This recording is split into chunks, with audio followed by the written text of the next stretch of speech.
Hello,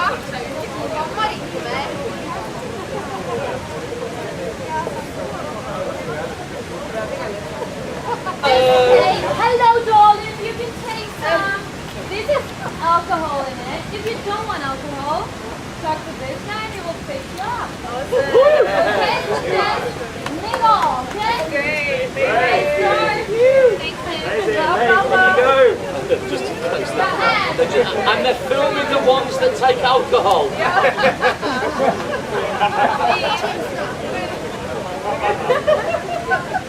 Look at that. Hey, Grove, Dave's on my team. I'm his boss for that other book.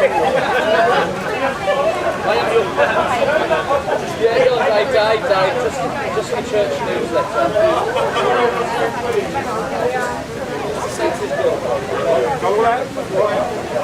At the bottom.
때문에 저게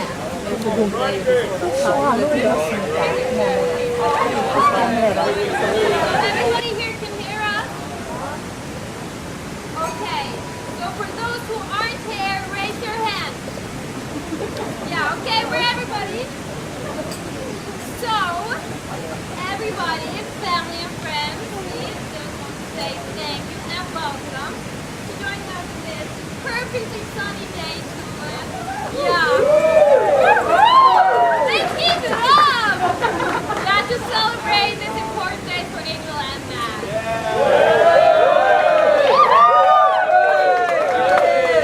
Ding, ding, ding, ding, ding. We're gathered here today to celebrate the love between Angel and Matt by granting them in marriage. Married? You're married?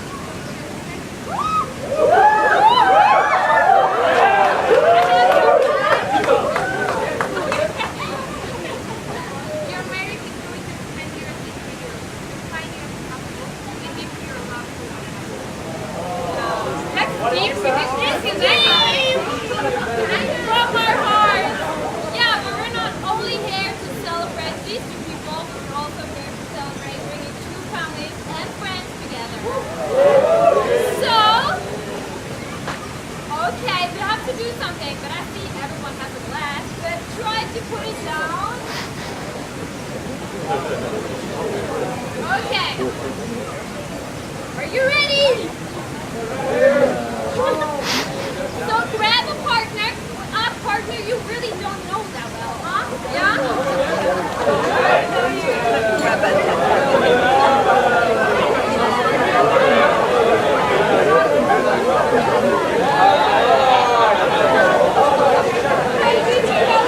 And like this.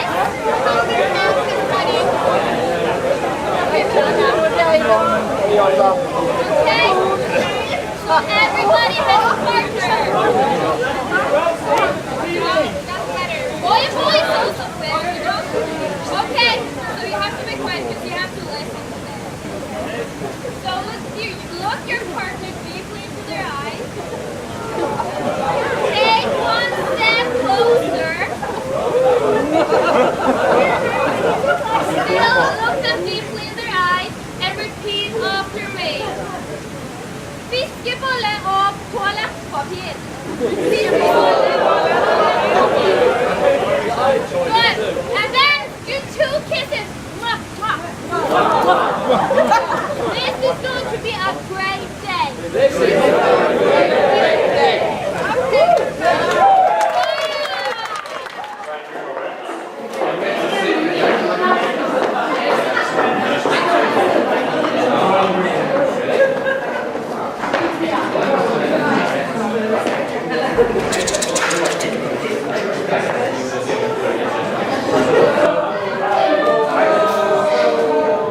Ladies and gentlemen, it's now our pleasure to present to you for the first time Mr. and Mrs. Ingvild and Matt Blau!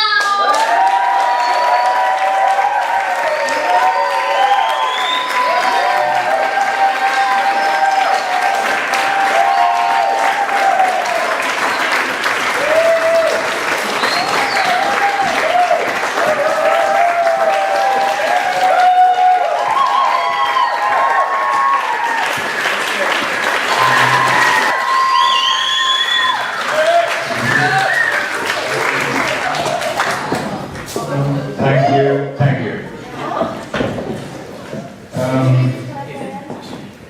After the church today, I have been wondering, what have I done to deserve this? And I have been thinking and thinking, and there is only one solution, and that is Ingvild! Thank you for coming to birth. Thank you for giving me all that you have given me. And today, it was not. This time in the church blew me to be quiet. I was very quiet in the church. And I had a great time. Stuart, thank you for the speech. Oscar, thank you for the music. We have never experienced this kind of wedding before. At least I haven't, and I'm 57 years old, so I've been to some of them. And of course I tried to write some speech, but I'm afraid I can't keep it. I'm just going to talk. It was overwhelming, of course, and it was romantic. I was proud and very happy. Being here together, I imagined this. I could not imagine this would happen anyway. And she was a little child. How could I? I could imagine that we were having a party here in a wedding. But an international wedding like this, it's impossible to imagine. There is no borders anymore. It's tear down. When Stuart and Amanda married, and she and I married in 1989, they tear down the Berlin Wall. So let's take away all the borders.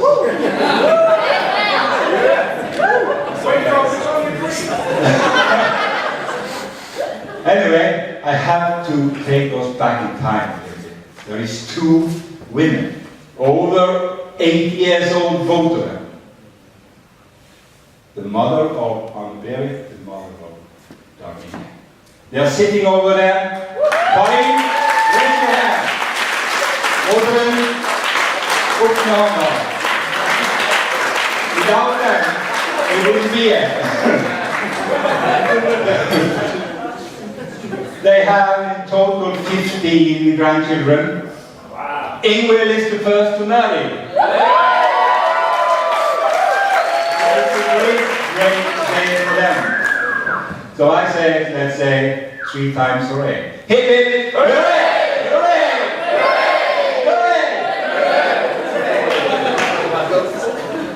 We also have one grandfather that is not here, he's alive, and he's a little bit old and couldn't go for 3 days in home, but he's celebrating together with us, and we will take that later on when we meet him and show him the bride dress. And Karl is a widow, the father of one of the passed away 4 years ago. But we remember. Okay. Ingrid, when she was little, beautiful, singing, dancing, playing, reading, and loving.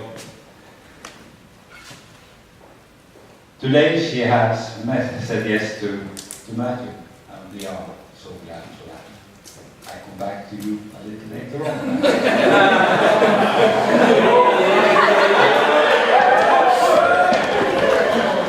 The last 4.5 years has been very important years for Ingrid.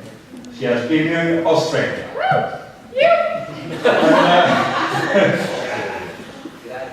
I remember the heavy day, as I call it. She left us. We stood at the airport where you arrived, most of you international and some of the Norwegian also. And we all was crying. We thought we would never see her again in 1 year. That's a long time when you have been together every day. Sunniva and Odne on the bed was crying. I stood there like a monument looking. She was going. And in my head I have a picture of a door. A door without no door. And she was going through that door. On the other side of that door, the world was opening. I stood back like an old father. I couldn't go. It was the security. And I'm thinking of this door for 4.5 years. I couldn't go through it. But I was standing and going home to Langevåg, this big city. But anyway, she went out, and luckily we had Skype. And later on, FaceTime. So I could talk with her wherever I was, and we have been doing that. And the first talk we also had, Matt, it was on Skype.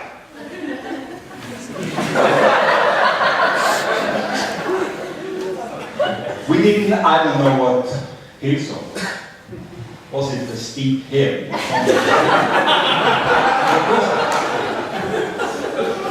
We were a bit nervous, yes of course, but Ingrid wanted to go. And on the Skype, she looked so happy.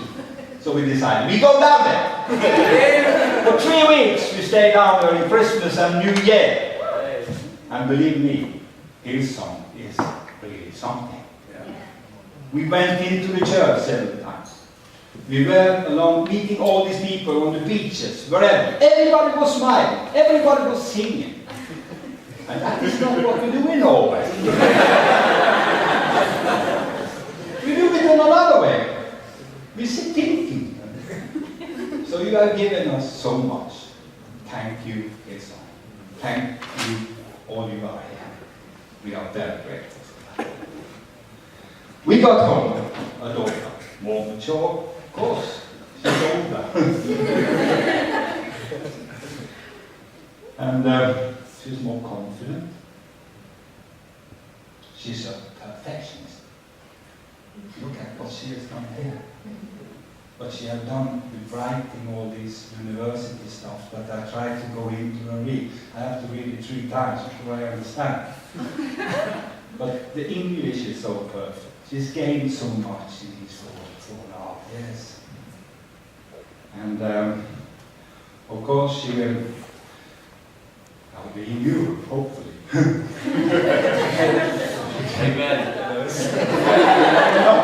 No.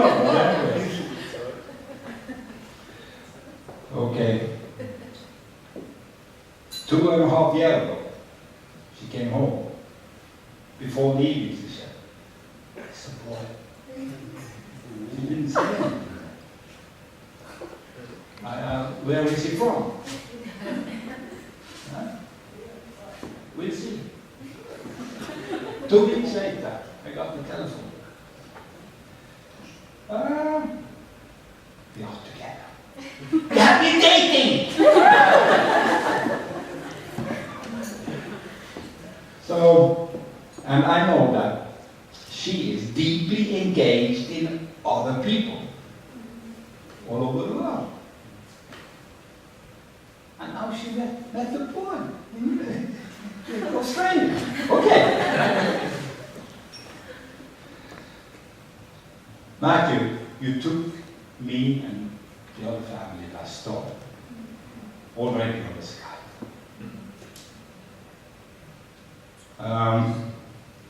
English gentleman. I don't really know what that means. In my humble connection to language and so, I deeply agree. You are an English gentleman for me, anyway. What lies in the world? He's polite, romantic. He's good to talk to because he never gets out of subjects. Even whatever I talk about, he's on to it. You are something else I have met before. I have not met anyone. So please come into our family. You're already in, and we salute that. Welcome. Reflection, and definitely you are a lovable man also. I have to take that. Your family, Stuart, Amanda, Garrett, Lydia, and now David, Jimmy. Welcome. When you called me a few days before you were going to talk to Ingrid about marriage, that is a secret telephone call. I know that. It took 4 hours. No, 1.5. Yes.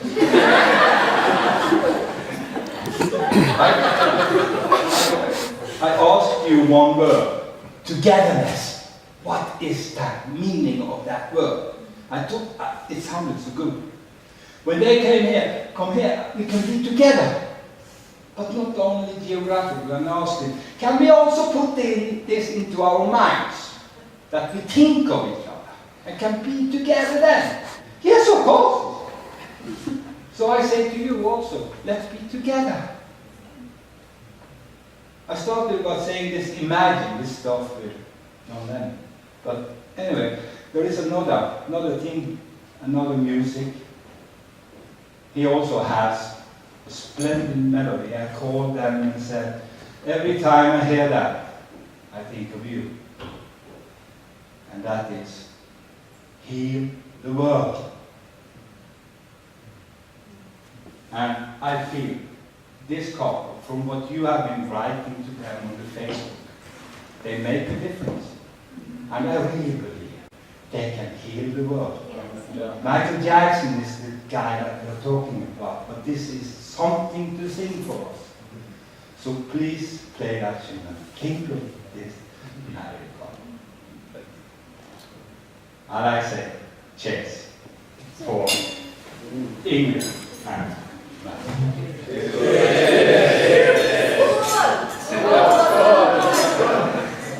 Thank you. It's not easy to talk after him, but I'll try. I will have only a short one, because I like music, and as you see, I have a musician with me. We are going to sing. But first, Ingrid, I will thank you. I knew you before you were born.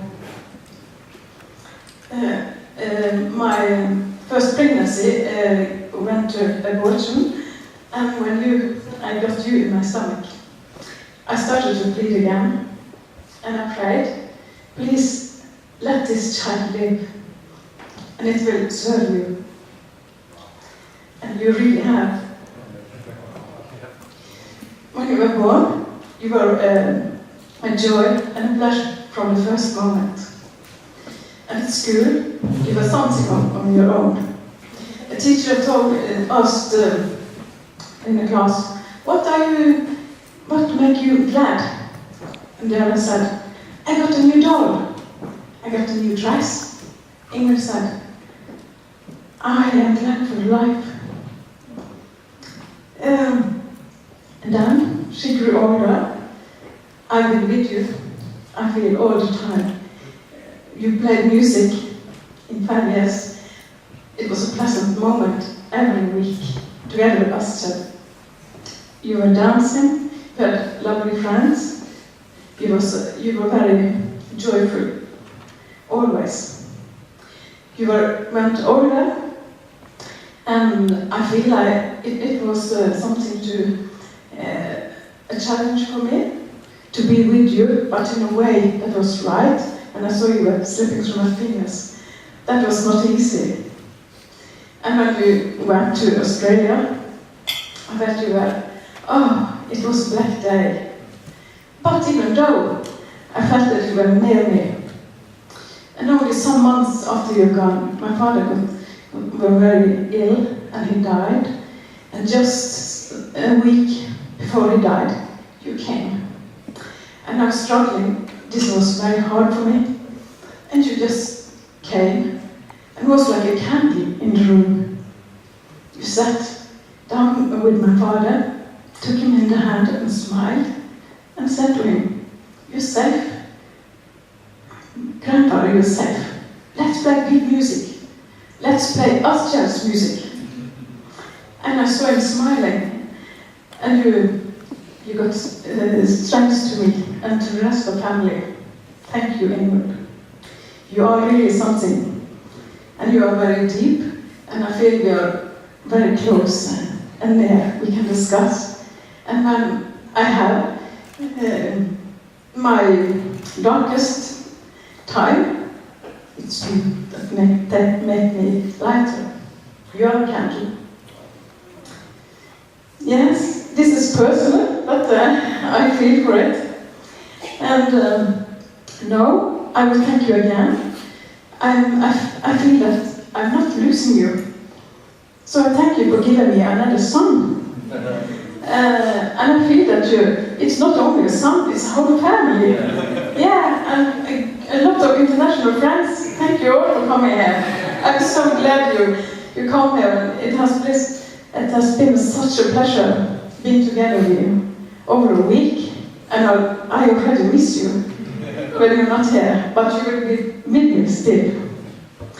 And Ingrid was born in Bergen, and at that time there was a popular melody called "Ingen så nydelig som du," and that means nobody is as beautiful as you.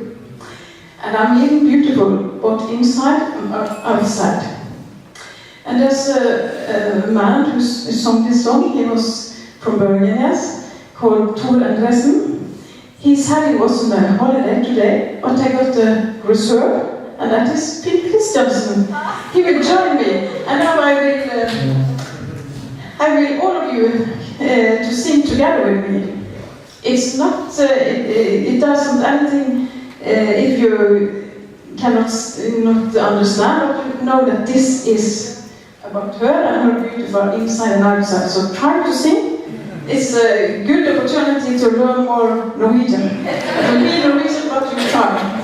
So we will take this melody and let it out to you. So please help me. Thank you.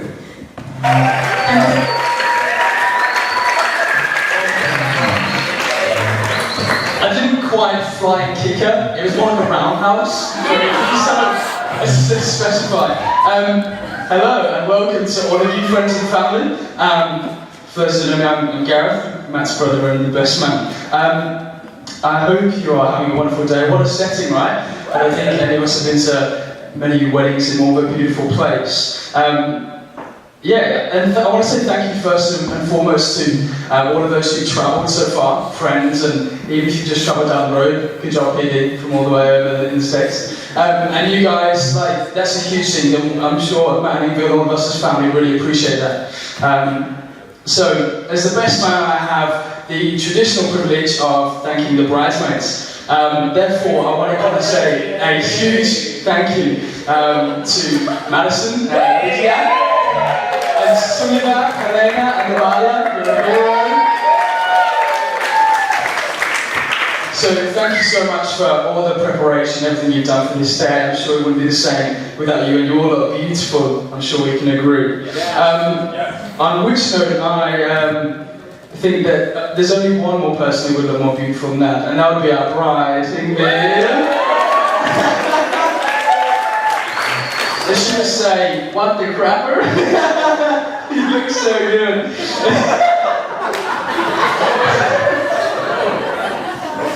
So, I mean, if there was ever a moment to talk about the grace of God, I think we can agree that, Matt, you have been well and truly blessed. And the grace of God has helped you in this one. We make a joke that Christian guys will punch well above their weight and achieve, and he has, so fair play. So, I'm sure you're wondering about some sort of humiliating story I'm going to tell you about Matt. Unfortunately, I don't have that many. He's quite reserved and pretty sensible, I'd say. But one occasion that does come to mind. We were on a family holiday to Tunisia. And Matt being sensible, we went out for a day out. And we were looking to do something fun, something adventurous. And Dad spotted what you would call a catamaran. If you know what that is, it's kind of like some cool boat thing, pretty much, that we thought maybe wafts along in the sea pretty calmly. We were wrong. And this thing jumps and gallops across the sea. So Matt, being sensible, was pretty adamant, we're not going to go on this. There is no way I'm going on this boat. And we were like, shut up, come on, we're going on the boat, it's going to be fun. So Matt, as he does, kind of, okay, be reserved, I'm not sure we're going to do this, but does anyway, steps on the boat. And he goes to the top deck where there's a sunbathing area, and he sits back, shades on, he's ready to go. Having a great time. The rest of the family get on and sit on the lower deck. They start serving drinks, one of which is Fanta, so fizzy pop. So we're all drinking that down on the deck, and about half an hour in, we realised this was a bad choice and we should have listened to Matt, as we all started throwing up. So it was pretty brutal. The boat was flying all over the shop, and Matt was enjoying the sun, and we were all chundering downstairs, which was great. So, yeah, fancy word for throwing up. So I'm sure there are many more stories I could share, but I wanted to take this opportunity just to share something a bit more heartfelt, really, about my brother and my best friend. Gosh, getting emotional, man.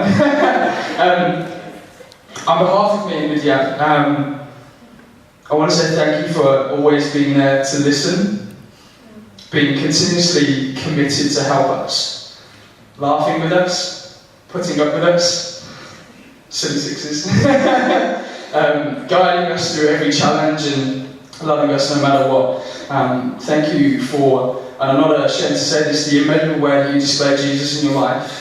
That has been, I'm sure, a tribute to many of his friends who have seen that over Hillsong when I had the opportunity to come and visit, and for everybody back at home and these people who have met you in these past few years. It's been such an example for me and Lydia. And I kind of want to say thank you as well for Ingvild. You were amazing. You really are. I think I want to echo what your mom said about when we first met you. You were just a candle, just a bundle of joy, and you brought so much kind of that happiness and that spirit into our home and into our family life, which I'm sure mom and dad would agree with. And we love you guys. And I couldn't wish for a better opportunity than to be your best man at your wedding. So as we would say when we're little kids, we love you to the moon and back. So if you would like to raise your glasses and toast to Mr. and Mrs. Blount.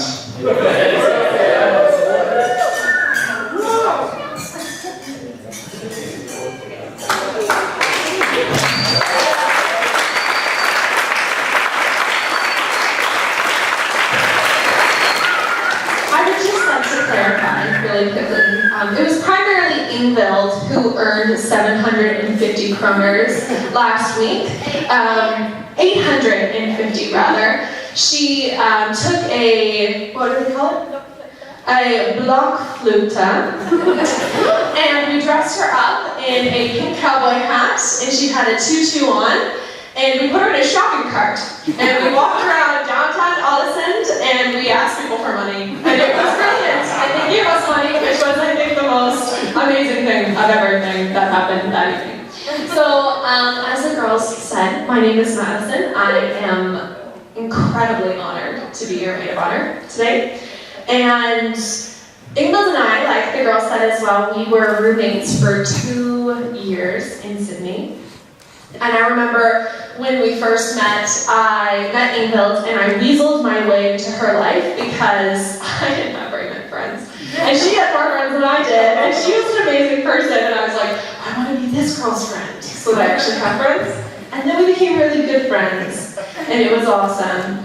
And there are a lot of things that Ingvild and I have in common. First of all, we both love puppies. We really love puppies. When we were in Sydney, we would stop and pet everyone's puppies, everyone's dogs. We both also, what else do I have here? Oh yeah, we also both like to do weird accents. I don't know if you've ever had the pleasure of hearing Ingvild do one of her accents, but she does this one where we like to, I don't know, talk like this a bit. But she does this thing with her hands, where she goes like this a lot. And that's how Ingvild does that accent. I'd be like, yeah. I am just so happy that you are here today, and I hope you really enjoy and have a good time. Yeah, we both, that's one way that we bonded, was that we both do that same accent. No idea where the origin is, but that's alright. And we're both really bold, I would say. That was another thing that we bonded over. Moving to Australia, you have to be pretty bold, obviously, to leave your home country, your family, your friends, everyone that you know, to move to the other side of the world and to pursue God and to pursue knowing and getting to know Jesus. And so we're both bold in that way. But one of my favorite stories about Ingvild is just an instant in a time when she was very bold. And she had told me a couple weeks prior to this one event that there was this guy. And she was like, oh, there's this guy. His name's Matt. He's really great. I'm kind of like, she kind of had her radar on Matt.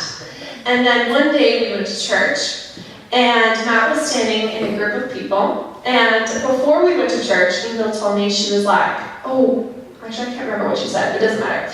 So we went to church, and we were all standing in this, or Matt was standing in this circle of people. And Ingvild went straight up to him and gave him her number. And she came home and she was like, oh my gosh, I gave Matt my number today, and she was freaking out. And I loved it, and I love that story because it's just such an example of just how bold you are and how fearless you are. You're really not afraid of like hardly anything, and you just went straight up to Matt and you were like, this guy's awesome, I've got my eyes on you, and you just went for it. And I love that. Obviously it worked out for her. She did work on it, so there you go. And I remember when you guys first started dating, Matt's gonna really appreciate this. Ingvild would come home from school, and we were kind of getting to know each other for like a 6-month period of time, right? It was about 6 months. So approximately 6 months long. And we were getting to know each other for about like a 6-month period of time, and I mean, it was just really fair because you don't know this person at all. Hello, you just walked into my world, so let's get to know each other. And Ingvild would come home and she would tell me about how boring Matt was. Hallelujah. And she would just be like, oh, he's so boring.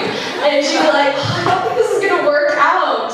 And I think it was because, obviously, like, you're getting to know each other. So maybe, like Gareth said, Matt's a bit reserved at first. He's very, he thinks a lot. You think a lot, which is really good. It's a really great quality because I don't really think very much. I just bypass that. And so you were thinking a lot, you were praying, and you were asking God and everything like that. But Ingvild would come home and she'd be like, oh, he's so boring. I don't think this is going to work. And anyways, it did work out again, which was really good. Otherwise, we wouldn't be here today. And after we started dating, we began this incredible journey. They began this incredible journey that I tagged along on. And I called it the 3 best friends. I don't know if they call it that, but I call our friendship the 3 best friends. because I would kind of stalk them from a very close distance. And I would go on occasional dates with them, and I was their photographer all the time. I would make them take photos in front of the Sydney Opera House, and they'd be like, "Madison, you don't have to take photos of us." And I'd be like, "No, when you get married, you're going to want these photos." And now they're married, and they want those photos, so you're welcome. Yeah. Believe me, I could see into the future of how this was going to end up. So, yeah, and it's just been like such an incredible journey and an absolute honor to watch you guys develop your relationship. And one thing that I think stands out to me the most is how, first of all, in their relationship, they have always put Christ first, and they've always put Jesus right in the center of it. And I think that that is incredibly admirable, and it has just set you up for what God is going to bring upon your life, what He already has for you. And so that's first of all, and then also like you put each other first. And I think that in any marriage, in any relationship, those are two incredible points and two incredible qualities: to put Jesus first and then to put each other first. And the way that Matt, you serve Ingvild and you build into her and you believe in her is incredible. And I remember so many times Ingvild would be at, I want to cry now. No, I'm not. I'm going to be mine. I'm not pulling it together. I remember like just so many times, Ingvild would be stressed out, or, we're in school and we're in Sydney and, you're trying to live there and work and everything like that. But Matt was always your anchor, and Matt was always who you would go to for just someone to believe in you, to encourage you, to build you.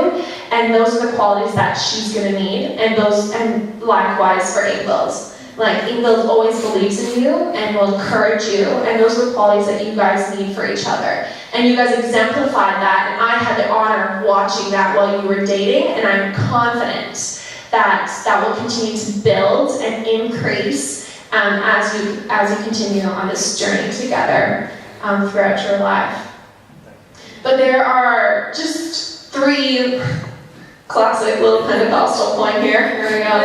There are 3 things, hallelujah, I wanted to say about you guys. One of them was what I love about you, what I believe about you, and what I'm praying for you. So I said this actually at the bachelorette party. We had an amazing time, had so much fun at that party, just celebrating Ingvild and who she is in our lives. And one thing I love about you two do this incredibly well individually is that you see people. So has anyone seen Avatar, the movie? Yeah, we've all seen Avatar. So you know how like when you in the movie they would talk about how you see people. You can like see them literally with your eyeballs, but then you can also like see people, and everyone needs to do this right now. You do like this. They would do this thing where you would see somebody. And that is one thing I love about you guys, is that you see people. You see people where they are and for who they are and for who God has called them to be. And you see people in the midst of their trials and the midst of their celebrations, and you'll never leave them in either one of those valleys. I can attest to that. I can attest that with you. And, whoa, okay. And that's one thing I just love about you. When I was in college, it was such an honor, and it still is, to be associated with Ingvild Blount. Because I remember when we were in college, everyone wanted to have coffee. That's the thing to do when you were in school. Everyone wanted to have coffee with somebody. And everyone wanted to have coffee with Ingvild. And literally, Matt can attest to that. He's saying that right now. Everybody wants to have coffee with Ingvild because of how she sees people. And how she just sits there and listens to them and supports them and encourages them. And it is such an example for me on how I want to live my life and the type of person I want to be, the way that you live your life, the type of person that you are. So I love the way that you see people. And I believe in how you influence people. Obviously, we can all attest to that because we're here to celebrate them and to celebrate who they are and the impact that they've made on our lives individually. You know, whether you're your family and your friends or you got dragged here or whether you came here willingly. But you are influencers and you influence people the way you see them, and you influence people on a small scale, and you also influence people on a larger scale. And I am so confident in how you will continue to influence many people because of the way that you see them and the way that you believe in them. And like I said, like, you have influenced each and every one of us. Have countless stories of how you've influenced us and countless stories of the impact that you've made in our life. And I know that you'll continue to influence people as you move along in your marriage together. And then my last thing is, my prayer for you is that you would just continue, that just the favor of God would literally follow you guys wherever you go, and that you would influence people because you see them and because Jesus sees them, and that you are his hands and feet, and he is using you guys to do incredible things on this earth. And again, I'm just incredibly thankful. When Ingvild asked me to be her maid of honor, I was literally astounded because when I was in college, I couldn't believe that I was associated with Ingvild because of who she is, the person that she is, and the person that I know that God has called you to be and that you will be. And I'm just incredibly thankful to be here and to be sitting next to you, both of you guys, because we're the three best friends. And yeah, that's all I have to say. So I love you guys. I believe in you, and I'm constantly praying for you from Canada. How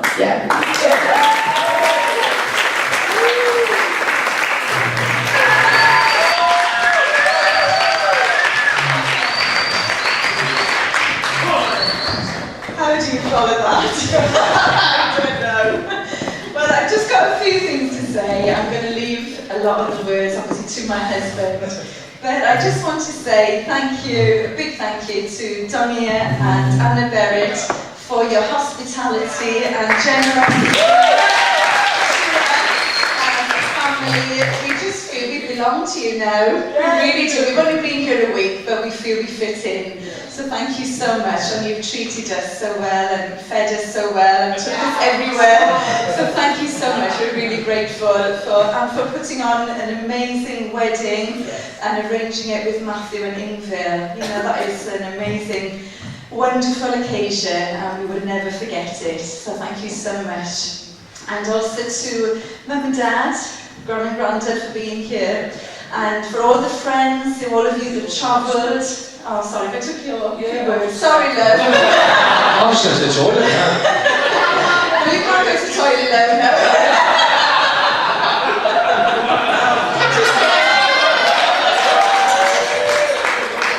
And for all of the friends who travelled from all over the world, you like family to us as well.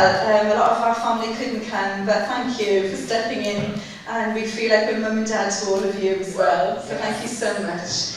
And I was just thinking what I could say about Matthew, my firstborn, and I've just got 3 things really to say about him. And yeah, I'm learning from my husband. And they all begin with the same letter? They do, they all begin with C. So the first one is, he's cute. Matthew Stewart Blount, born on August the 21st, 1991, weighed £6.14 and small baby, and at the same time at 6:14 a.m. So that's quite unique, isn't it? And I had a big belly as well, and they said to me I was going to have a big rugby player, and I was really scared, but he was only little. And but the only thing was, he didn't want to come out, he was stuck, so he had to have a ventouse. I don't know if you have that in Norway, but they had to suck him out. You look like a boiled egg. He did have a funny shaped head for a few days.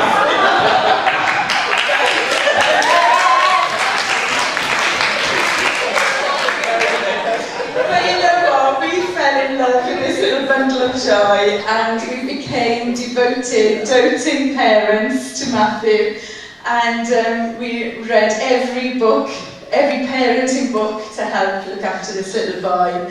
And he's grown up to be caring. So next scene, a very caring little boy as well. And then in 1994, he became a big brother to Gareth William. And he would always want to hug him and look after him.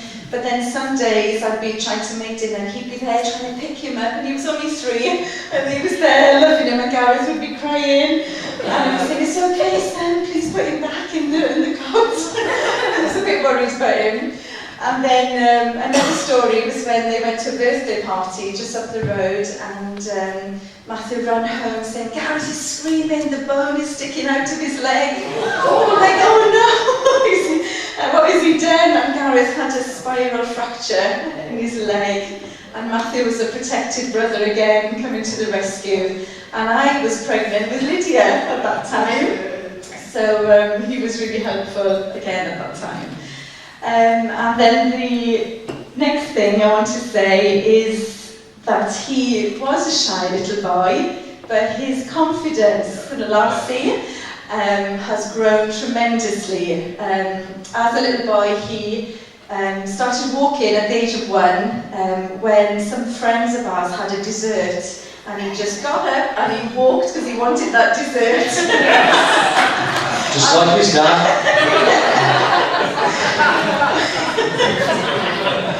And from that moment on as well, he was always kicking a football in the house anywhere. He was always kicking a ball. And one night Stuart and I went out and we came back and the babysitter said, "Oh, you'd never guess what Matthew's done." I said, "I don't know, what's he done?" He's kicked a ball and smashed the window, the big window. So from that day I said to him, "Take the balls outside, play outside, and not keep them inside." So his love for football has grown from then, and obviously with Dad and Man United in our house.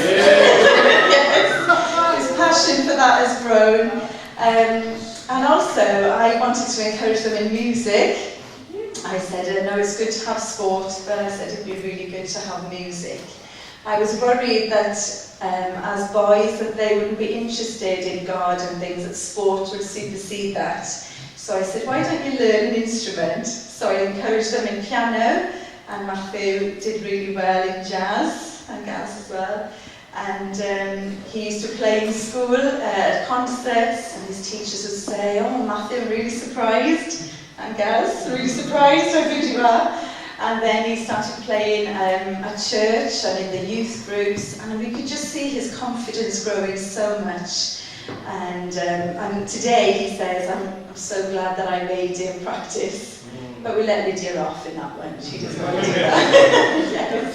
Yeah. So his confidence has really grown. Then he went on, he did his studies in school, and then he said, "I really want to go to university." And off he went for university and got his degree in music technology. And then after that he said, "I want to go to Hillsong." Oh no! It was Hillsong. I said, "Can't you go to London?" "No, Mum," he said, "I want to go to Sydney." I'm like, "Oh no." So we had a black day as well when we went to the airport, and we all went and we saw him go through those doors in 2012, is it? 2013. And we all sobbed all the way home. It was awful. So you two can't go to Sydney, okay? But you know, we could just see God's hand on his life. And like for Ingvild, your confidence grew, and we just knew we couldn't stop him. And then as he got into it and really enjoyed it, he said, "Mum and Dad, I want to Skype you. I need to talk to you." This was 6 months later. And we thought, "Oh no, what's happened now?" And he said, "I really want to stay and do the 3 years." It's like, "Oh, do you have to?" And then he started talking about this beautiful young girl called Ingvild. And I know with Matthew, he is very much like me, and it takes him a long time to get there with his decision making. But I knew once he decided, and he kept talking about Ingvild, we knew that she was the girl he'd fallen who's beautiful inside and out, and we are so pleased, Ingrid, to have you in our family. And, you know, we just believe God has got his hand on you both, and we're really excited for you, your future lives together. So I think I'll be quiet now and raise a toast to Mr. and Mrs. Blowns. This is the lady who said, I'll just be a few minutes, and she's just pinched the whole of my speech.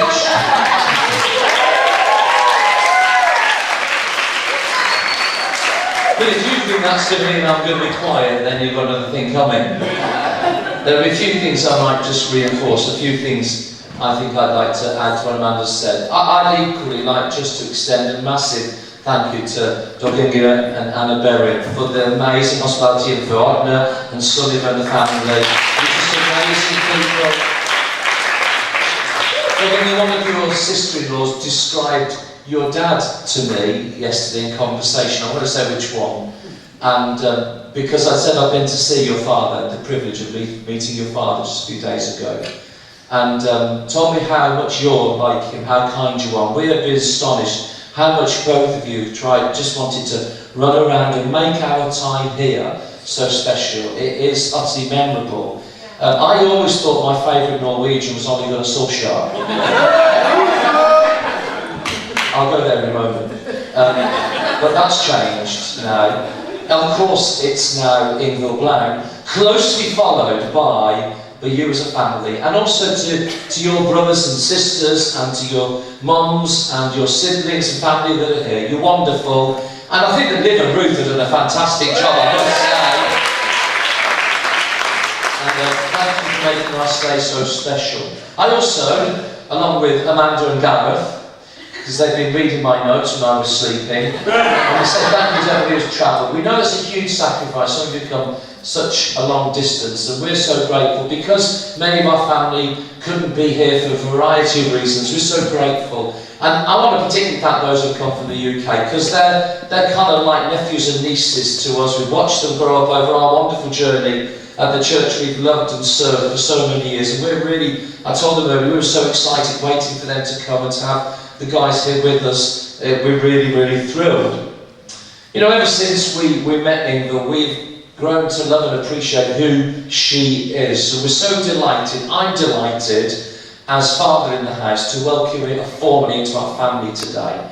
It was a long time ago that you entered our hearts, but today as we join together as two families, this pan-European act of unity after a really divided time in England over recent months, we want to say, Ingvild, we love you very dearly. We're so glad that you're part of our family. We can see how devoted you are to Matthew, and that means the world to us.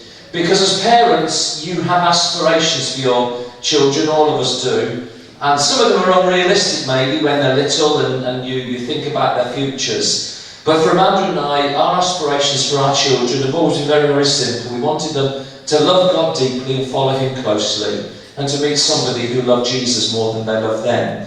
And we feel today that we are able to celebrate that with you. We know that you love Matthew deeply, but we're just so convinced that Jesus just takes the shine in that relationship, and that means the world to us. And we want to say, Doginga and Anna Berry, you have raised a fine young lady, and we're so grateful to you.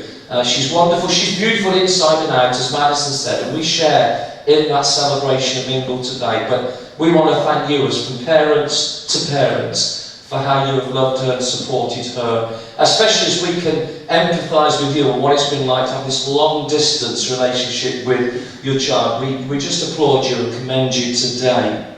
So what about Matthew? Well, the day that Matthew was born, 21st of August 1991, was one of the hottest days of the summer and one of the longest nights of my life. Amanda was being looked after by doctors and nurses, and I was sat in a chair all night. They didn't even offer me a drink. Shocking how the British Health Service treats fathers to be. I had to spend the whole night waiting for him to come out, and then when he did, he looked like an alien. The nurse reassured me his head would go back into shape when he was 30, so we're only a few years away.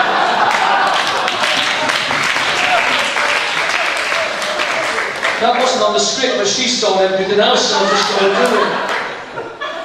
But we were drawn to by the prospect of being parents. I remember I was what, 25 years old, and I rang my mum and cried that morning because I had to make my own breakfast. No, because I've been through this experience of seeing your child being born is kind of one of the most joyous and yet one of the most stressful moments of your life, and those of you who are parents will understand that. But I love being a father. The greatest pleasure in my life, where's that tissue, because it might happen, is being a father. In fact, my 3 children bring Amanda and I the greatest joy that we've experienced in life. And we've sought to build a family that love each other and care for each other. And Matthew has been right at the very core of what we have sought to build together. And we thank God for that. You know, Karl has already expressed how much they mean to each other. And that's just it. Matthew Gareth referred to the Silly Sixes, and I felt you deserve an explanation as to the Silly Sixes. Because one of the wonderful things that Amanda introduced into our family life was the determination we would sit together and eat meals every day around the dinner table. So easy today to sit and watch TV. We used to sit watching Australian soap operas when we first got married, and with a tray on our lap and our dinner. But when we had Matthew, and he was old enough to sit in his high chair, we would sit have family meals, and we would always make sure, most days, not always the case when I was travelling or whatever, that we would sit and have our meals together. And as the family has grown up, we would normally eat around about 5:30 in the evening. But whenever dinner finished, it would seem like Lydia and Gareth would go to war with each other. They would go through to the lounge from the kitchen, and we would just hear screams. We'd all look at each other and say, it's Silly Sixes. At 6 o'clock every day, they would just start with each other. And it hasn't changed really at all. It's much the same.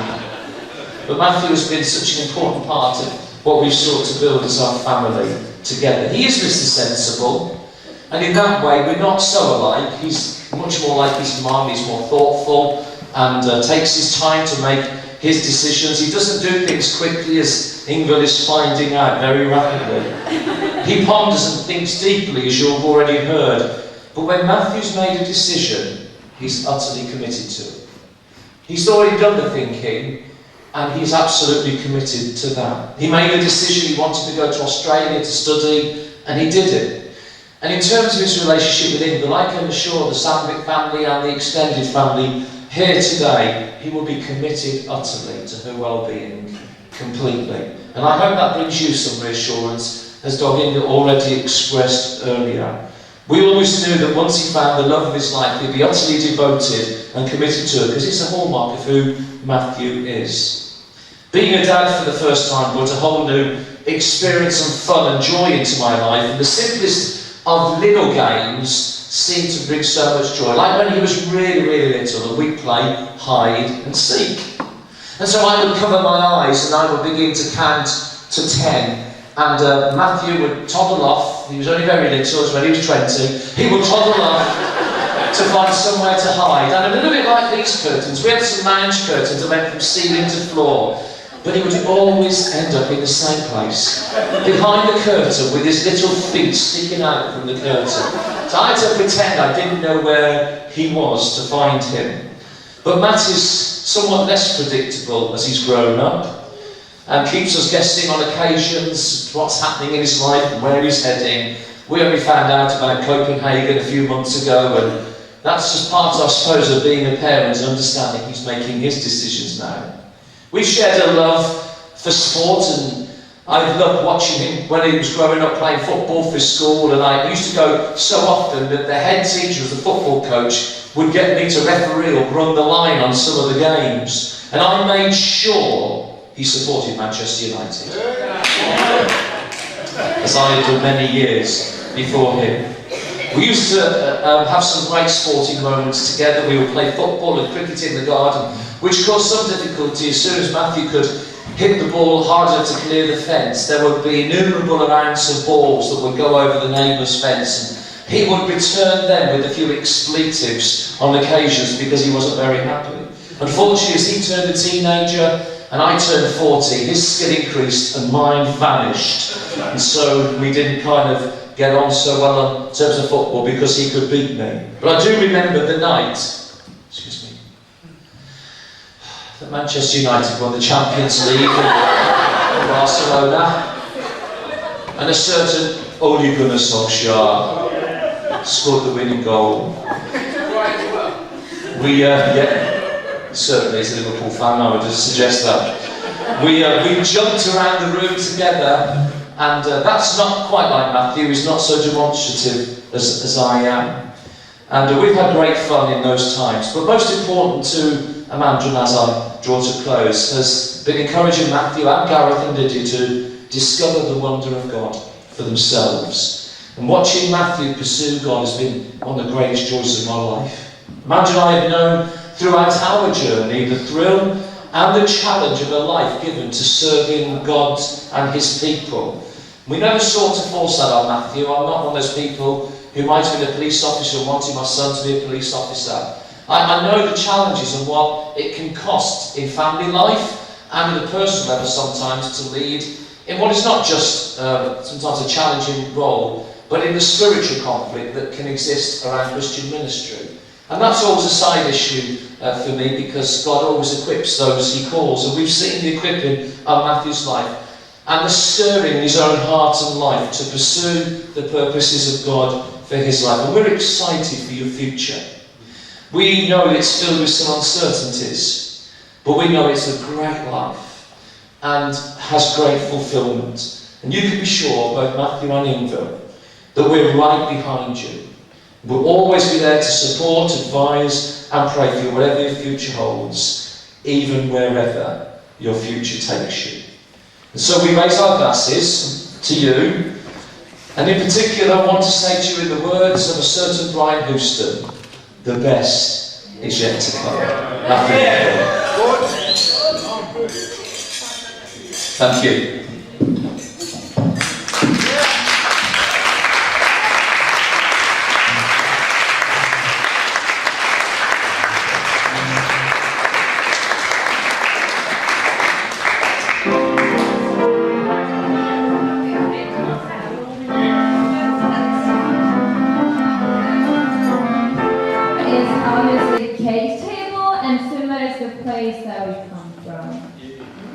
Traditionally, on Sumerat, we bake a cake to the host in respect, and that's our way to show respect. And that's why we always have a lot of food in the parties and weddings and stuff. So this is Sumerat coffee. And we would like, again, to introduce Ingrid and Matt.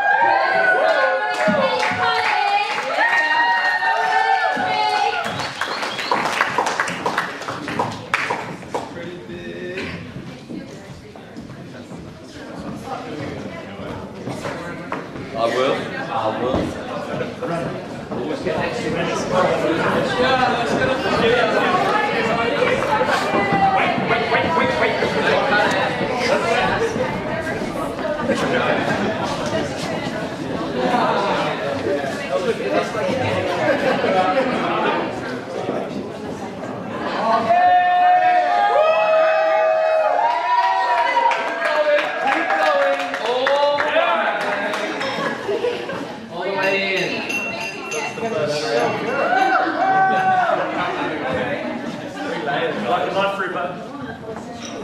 Each half of it.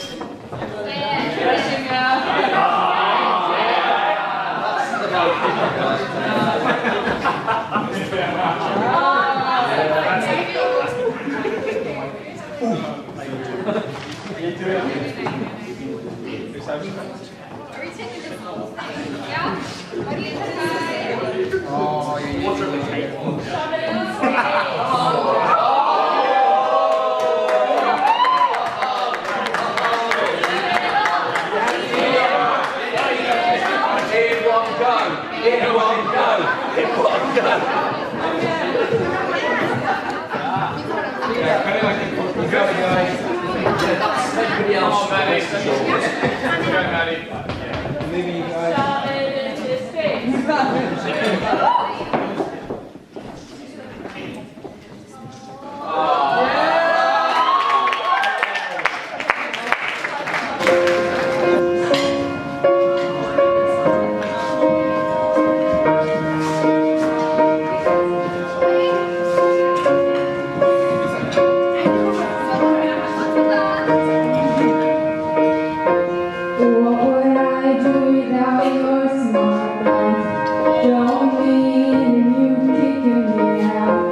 God.